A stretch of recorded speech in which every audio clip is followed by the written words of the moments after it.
భారత్ వేగంగా అభివృద్ధి చెందుతోంది. నగరీకరణ అంతే వేగంగా జరుగుతోంది. ఇక్కడే కొత్త సమస్యలు పుట్టుకొస్తున్నాయి. మన నగరాలు కాలుష్య కాసారాలుగా మారిపోతున్నాయి.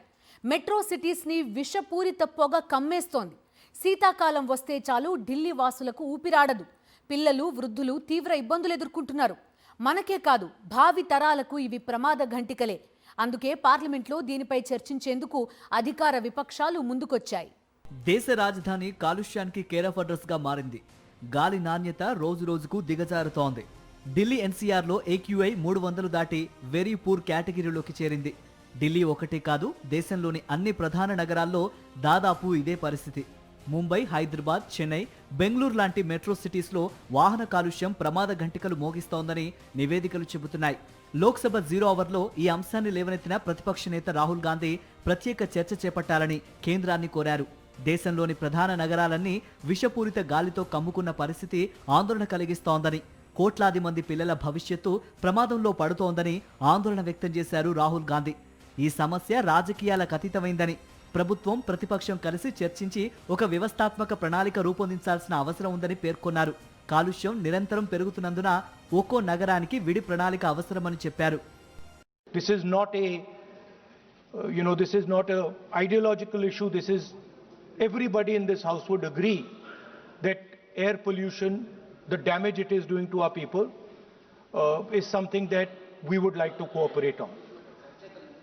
I think it's important that the government develops a plan for how to get rid of air pollution in our cities. We are more than happy to cooperate with the government on developing such a plan. Rahul Gandhi సూచనకు ప్రభుత్వం కూడా సానుకూలంగా స్పందించింది. చర్చకు సిద్ధమని తెలిపారు కేంద్ర parliamentary వ్యవహారాల మంత్రి కిరణ్ రిజిజు. నిబంధనల ప్రకారం ఈ చర్చను ఎలా తీసుకువెళ్లాలన్న దాన్ని పరిశీలిస్తామన్నారు. మరోవైపు గాలి నాణ్యత జాతీయ సవాలుగా మారిన నేపథ్యంలో దానిపై సొంతంగానే మార్గదర్శకాలు రూపొందించుకోవాలని భారత్ నిర్ణయం తీసుకుంది. స్థానిక అవసరాలకు అనుగుణంగా ప్రమాణాలను నిర్దేశిస్తామని పార్లమెంటుకు తెలిపింది.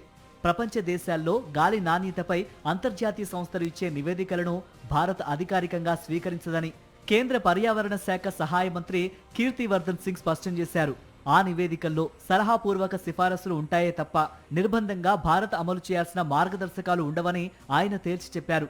స్విట్జర్లాండ్కి చెందిన IQ ఎయిర్ విడుదల చేసిన వరల్డ్ ఎయిర్ క్వాలిటీ ర్యాంకింగ్, ప్రపంచ ఆరోగ్య సంస్థ WHOకు చెందిన global air quality database, environmental performance index, global burden of disease వంటి సంస్థలు ఇచ్చే నివేదికలను భారత ప్రభుత్వం ఎలా పరిగణిస్తోందని రాజ్యసభలో విపక్షాలు అడిగిన ప్రశ్నకు పై విధంగా కేంద్రం బదులిచ్చింది.